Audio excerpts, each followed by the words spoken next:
Bonjour tout le monde. Alors dans cette vidéo, je voudrais parler de la conception de l'hypnose, en fait de comment les gens voient l'hypnose et de comment moi je vois l'hypnose, parce qu'il y a vraiment une grande différence des fois parmi déjà les praticiens de l'hypnose, comment ils voient de l'hypnose et comment les gens conçoivent une séance quand ils arrivent dans un cabinet et comment ils voient cette thérapie de façon générale. Certaines personnes, quand ils vont consulter un praticien en hypnose, vont chercher à avoir un rôle assez passif, c'est-à-dire à fermer les yeux, à écouter le praticien. C'est ce qu'il, en tout cas, c'est ce qu'il pense, ce qui va se passer en fait pendant la séance. Ça peut être aussi une vision de l'hypnose parce que certains praticiens pratiquent de l'hypnose comme ça, c'est-à-dire une hypnose très enveloppante, très englobante, où ils donnent beaucoup de place d'expression à leurs patients.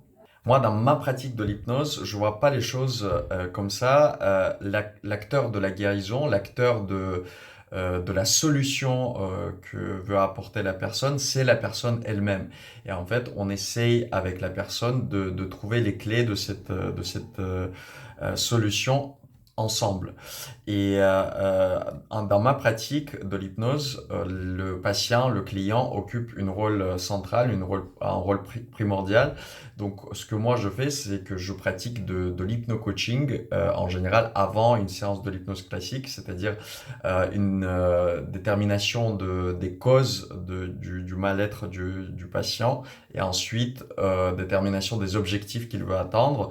Et par la suite, on peut faire une séance un petit peu plus classique où on va essayer d'aller chercher ses ressources intérieures.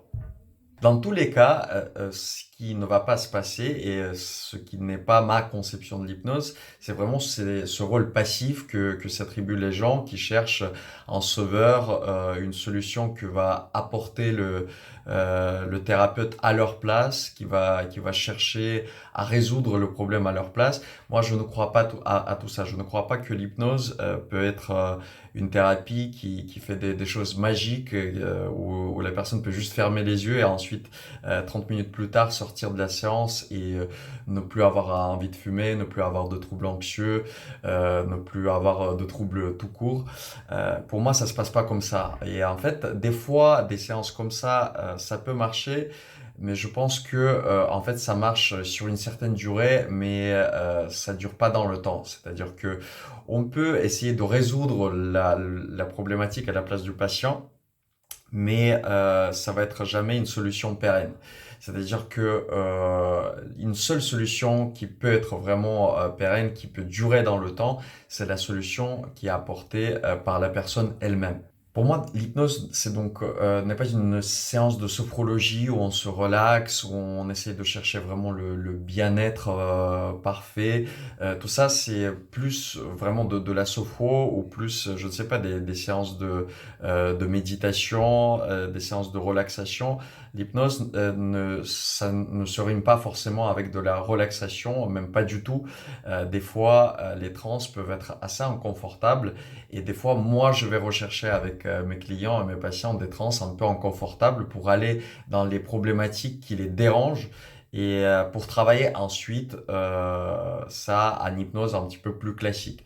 Mais de toute façon, la première chose à faire, c'est de déterminer la cause exacte du mal-être de la personne et ensuite essayer de rechercher les solutions. Mais les solutions vont être apportées par la personne et moi, je vais être juste son guide. Je voulais pas faire une vidéo très très longue à ce sujet, c'était juste pour faire un résumé de comment moi je conçois l'hypnose et comment moi je conçois ma pratique. Donc en résumé, le rôle actif du patient et un travail en binôme, c'est-à-dire que moi je suis le guide et la personne cherche ses propres solutions. Et je pense que c'est que comme ça qu'on peut travailler. En tout cas, dans mon cabinet, dans ma pratique, c'est comme ça qu'on va travailler. Je vous remercie pour l'attention que vous avez accordée à cette vidéo et ravi de vous retrouver dans d'autres capsules.